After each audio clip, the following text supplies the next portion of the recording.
It is February. There is frost on the inside of the kitchen glass, and there is nothing green within 100 miles of this door. I go down the 3 steps into the cold room. I put my hand into a wooden crate down under the straw, and I bring up a potato. Firm, heavy in the hand, no soft spot, no sprout worth speaking of, the skin still tight. I cut it in half on the block, white the whole way through, clean as the day it came out of the ground. That potato was dug in September. It has been in the dark ever since, and there is no root cellar under this house. There never was one. Now, most people believe a potato is a 2-week vegetable. You bring home a bag, and by the end of the month there is a wet spot in the bottom of it and a smell you do not forget. So a man grows potatoes for the first time. He grows a good crop, and then he watches half of it go soft before Christmas, and he decides he is not much of a gardener. You are a fine gardener. Nobody ever taught you the second half of the job. Because a potato is not stored, a potato is buried. There is an old way of burying them with straw and with earth that will hold a crop firm for 6 months. No cellar, no basement, not $1 of electric. I am going to show you all of it. The dig, the 2-week nap, and the burial. And I am going to tell you the honest parts, including the ones that will cost you a crop if nobody tells you. If you grow your own food and you mean to keep it, take a second and subscribe. That is the whole of this channel. The old work done plain, so it works the first time you try it. Now, before I show you where a potato goes, you have to understand what a potato is. A potato is not a rock. It is alive. It is breathing right now, slow, the way a man breathes in his sleep. Everything in a potato is waiting for spring because a potato does not know it is supper. A potato thinks it is a seed. So a potato in storage is asleep, and everything you do to it is either keeping it asleep or waking it up. 3 things wake it up. The first is light. Any light. A potato is the only part of that plant that was never meant to see the sun, and when the sun finds it, it turns green, and the green brings a bitterness with it that I will come back to because that one matters. The second is warmth. Above 50 degrees, a potato starts thinking about spring. It pushes a sprout, and it does not get the strength for that sprout from the air. It pulls it out of its own flesh. That is why a sprouted potato goes light in the hand and soft and sweet and no good. The third is water. Rot cannot start without it. Every damp skin in that crate is a door standing open. And there is a fourth thing, which is not a condition, it is a wound, a cut, a bruise, a place where the spade went through. A wounded potato is a potato with the door taken off its hinges, and it will not keep, and worse, it will not keep quietly. Now I know what you are going to tell me. You are going to tell me you have a cold, dark place already, and it is the icebox. Do not put them in the icebox. Below about 40 degrees, a potato takes its own starch and turns it into sugar. That is a real thing, and it has a name, cold sweetening. You will taste it. They come out oddly sweet, and when you fry them or roast them, they go dark and blotchy instead of gold. The high heat and the extra sugar together also raise a compound called acrylamide, which is one more reason not to do it. And the counter by the window is worse. That is warm and lit at the same time, both enemies at once. So here is the whole of it, cold but not that cold, dark, dry, and unwounded. The fix is a 2-week nap and the right burial, but neither one of them will save a crop that was dug wrong, so we start in the dirt. The first thing is the timing, and almost everybody gets it wrong because they get impatient. You wait for the tops to die back, not yellow, dead. The stems go limp and the leaves dry all across the row on their own without your help. And then you wait 2 weeks more, and you leave them in the ground. That is the part nobody does. Those 2 weeks are not wasted time. That is the potato setting its skin down there in the dark where the conditions are perfect. A skin that sets in the ground is worth more to you in February than anything you can do to it afterward. Here is how you check. Dig one plant. Rub your thumb hard across a full-sized potato. If the skin stays put and takes the pressure, they are ready. If the skin slides or peels away in a strip under your thumb, they are not, and you put that plant back and you wait. Now dig day. Dig on a dry day. Not the day after a heavy rain, and not into mud. Mud packs onto the skin, and it holds water against it for weeks. Use a fork, not a spade, and come in from outside the row, a good hand's width wider than you think you need, and lift from underneath. A spade cuts the crop in half. A fork will still find one now and again, but a fork is honest about it. Use your hands as much as you can bear to. Feel for them. It is slower and it is worth it. My grandfather dug potatoes with his hands until the day his hands would not do it anymore. And every year when he set the seed in the spring, he would tell us the same thing. "Eye up," he would say. "Eye up, or they will grow to China." I have never once planted a potato without hearing it. Now here is the rule that will cost you the crop if you break it. Do not wash them. Do not wash them. Not with a hose, not in a bucket, not a quick rinse to see what you have. Washing puts water on a skin that is about to spend 6 months in the dark, and it takes off the natural layer that skin has been building all season. You wash a potato the hour you cook it, and never before. Let the soil dry on them and it will fall off on its own. Whatever is left, brush it off dry with your hand or a soft brush. And leave them lie, right there on the ground where they came out a few hours out of direct sun. The soil dries, the surface dries, and they come in clean and dry instead of damp. Then at the edge of the bed, before anything goes anywhere, you sort. 3 piles, every time. The first pile is your keepers. Whole, unbroken, dry, good skin. Those are the only potatoes that will ever see the burial. The second pile is eat first. Small ones, odd ones, anything with a shallow scrape. Nothing wrong with them at all. They go to the kitchen and they get used in the next few weeks. The third pile is the ones that never go into storage. Anything cut. Anything the fork went through. Anything soft. Anything with green on it. That pile is supper this week, or it goes to the animals, and not one of them goes in a crate. That sort is 30 minutes of work in September, and it is the difference between opening a crate in February and opening a problem in February. Now the step the whole internet skips. You cure them. Curing is not drying, and it is not storage. Curing is 2 weeks of deliberate conditions where a potato heals itself. You lay them out in a single layer, not in a pile. A single layer so air gets all the way around every one of them. On a rack, on slats, on a table, on newspaper, on the floor of a shed, it does not matter so long as they are one deep and the air moves. You want it dark. You want it mild, around 50 to 60 degrees. And you want it damp air, not dry air. Somewhere between 85 and 95%, which is a barn number, not a house number. And it is one reason a heated house is a poor place to cure a crop. Give it 10 days to 2 weeks. 2 things happen in there. Every little scrape and bruise corks itself over.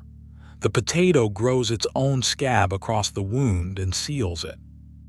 And on the young ones, the skin thickens and sets, the way it would have in the ground. That is the whole of it. That is the make or break. The same crop, cured or not cured, is the difference between 2 months and 8, and it costs you nothing but 2 weeks of patience and a dark corner. Do not skip it because the crop looks fine. It looks fine because the damage is microscopic and it has not been given time yet.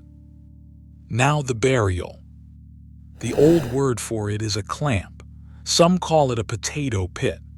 My grandfather called it a potato grave, and he was not being grim about it. That is just what it was called. And a clamp is not a hole. That is the first thing people get wrong. You are not digging down, you are building up. You pick a high spot, not a hollow. Somewhere the water runs away from, not toward. You lay down a bed of clean, dry straw, 3 or 4 inches of it, right on the ground. That is the mattress, and it is also the drainage. Then you pile the potatoes on it in a dome. Not a wall, not a box, a dome, so the rain runs off it. And you keep it low, no more than 2 or 3 feet high, because a deep pile holds its own heat in the middle, and that is where trouble starts. Then you cover the whole dome with clean, dry straw, 6 to 8 inches thick, tucked down all the way to the ground. And then, and only then, the earth. 4 to 6 inches of soil padded over the straw. If your winters go hard, make it 8 to 10. You dig a shallow trench right around the base to get that soil, and now that trench is also carrying water away from your crop. The old men did not do 2 jobs when one would answer. And here is the piece that makes it work, and the piece people leave off. You leave a twist of straw poking out of the very top, standing proud of the soil like a little chimney. That is the breath. A pile of potatoes gives off heat and damp of its own, and if it cannot get out, it condenses and it comes right back down on the crop. That twist of straw is the whole difference between a clamp and a compost heap. You leave it shut. You do not open it every week to admire it. Traditionally, you leave it alone until February, and then you open it and look, unless it starts to sink, in which case you open it right then, because sinking means something inside has gone soft. When you do take from it, open one end, take what you need and close it back the same day. Now, most of you do not have a yard you can do that in, and I am not going to pretend otherwise. So here is the same method indoors, and it works just as well. You need a room that stays cold and never freezes, an unheated back room, a garage that does not go below freezing, a cold corner of a basement away from the furnace. 40 to 45 degrees is what you are after. Here is how you know without a thermometer. Set a pail of water in that room overnight. If it skins over with ice, it is too cold and you will get frozen tubers, and a frozen potato comes back sweet and squishy and it is finished. If the room is comfortable to stand in with your coat off, it is too warm. Take a wooden crate or any bin with slats and open sides. Line the bottom with straw. Lay the potatoes in one layer, not touching much. Straw over that layer. Another layer of potatoes, more straw, and a good thick blanket of straw over the top. Then cover it so it is genuinely dark and leave the sides able to breathe. Now somebody in the comments is going to ask me about sand, and it is a fair question because sand is the old answer for root vegetables, and it is a good answer for carrots and for beets. Those want the damp that sand holds. A potato does not. A potato wants dry air around it. Damp sand gives it the one thing on the enemy list we just went through. Use straw for potatoes. Save the sand for the carrots. And if you have no crate and no straw, a cotton pillowcase in a cold, dark closet will do more for you than a plastic bag ever will, because it breathes and it blocks the light. It is not a method. It is better than nothing, and better than nothing is most of the battle. So the crop is buried. Now let me tell you what can still go wrong in there, because a burial is not a guarantee, it is just very good odds. The first one is light, and this is the one I want you to actually listen to. Light turns a potato green. That green is not the problem by itself, that is just chlorophyll. But it marks the place where the potato has built up a bitter compound called solanine, and solanine is not something you cook out. Heat does not touch it. So here is the honest guidance. A small green patch on one side, you peel deep and you cut every bit of that green away, and what is left is fine. A potato that is green through or green over most of it, you throw out. If it tastes bitter, stop eating it. That bitterness is the warning. And you do not feed a green potato to a child, because it takes far less to make a small body sick. That is the whole safety of it, and it is not a reason to be afraid of potatoes. It is a reason to keep them in the dark, which is what we have been doing this entire time. The second one is sprouting. A sprout is not a sign the potato has gone bad.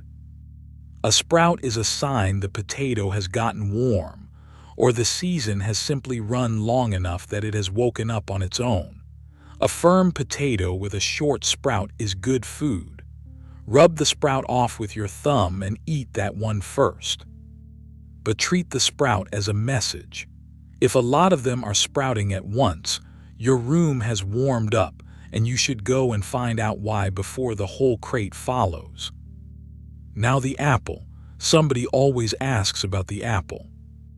The old advice cuts both ways, so let me tell you what the work actually shows. A ripe apple gives off ethylene gas, and in trials that gas does slow sprouting and hold the potatoes dormant a while longer. It is studied seriously as a natural substitute for the chemical sprout inhibitors. But it only works in a place that is already cool and dark and airy, and it only works at about 1 apple to 5 or 7 pounds. Put an apple in a warm room or in a closed bag, and it turns around on you and speeds the whole thing up. So I will not tell you it is a rule. Cold and dark will do more for that crop than any apple you put in there. If your storage is right, you do not need it. If your storage is wrong, an apple will not save it. The third one is the bad potato, and you have heard the saying, one bad potato spoils the whole bin. That is overstated, and I would rather tell you the truth than repeat a saying. It does not travel through a whole crate in a night, and the firm ones that were not touching it are usually fine. But here is what does happen, and it is real. A potato that rots leaks. What leaks out carries the rot with it onto whatever it is lying against, and that softening mass packs down and blocks the air, and once the air stops moving in a pile, you get a warm, wet spot in there, and that is where it does start to run. So it does not ruin the bin. It ruins its neighbors and then their neighbors. Which is why once a month you put your hand in, not a look, a hand. You go down through the layers and you feel for the soft one. When you find it, you take it out, and you take out the ones it was lying against too, and you use those right away. Once a month, 5 minutes, and that is the whole of the maintenance. On a clamp outdoors, you are not going in monthly. The earth is doing that job for you, and you open it at the end of winter. And rodents. A crate with solid sides or metal up off the floor, and on a clamp the earth cover kept whole and unbroken. That is the honest answer, and I am not going to give you a folk remedy that does not work. Now there is one more crate, and it is the one that matters most, and almost nobody sets it aside. Out of everything you dug, you pick the best keepers, not the biggest, the best. Smooth, firm, unbroken, about the size of a hen's egg from the plants that gave you the most. Those do not get eaten. Those go in their own crate in the coldest, darkest corner with a mark on the lid. That is next year's seed. Because a potato is the rare crop that plants itself back. Every one of those, cut to a piece or two with an eye on each, goes back in the ground in the spring and comes up in the fall as 8 or 10 more. We did the same thing with the garlic. Set the biggest heads aside, plant them back, and the patch pays for itself forever after. That is what the old people understood that we have mostly forgotten. A harvest was never the end of anything. A harvest was the middle. Half of it feeds you through the winter, and half of it is the reason there is a next winter's worth at all. The day you set that crate aside is the day you stop buying seed potatoes. So, let me give you the 6 ways to lose a crop plainly, so you can walk out to your bed knowing them. You washed them. That is the most common one, and it feels like the responsible thing to do, and it is the fastest way to a soft crate. You skip the cure. Straight from the ground into the bin, every scrape still open. You stored them warm. A pantry beside the kitchen is 65 or 70 degrees, and at 70 degrees a potato is not sleeping. It is getting ready for spring. You put them in plastic. A sealed tub or a bag holds the potato's own breath and damp right against it. Slats and straw and open sides always. You stored a wounded one just this once because it was a big one and it seemed a shame. That one is where it starts.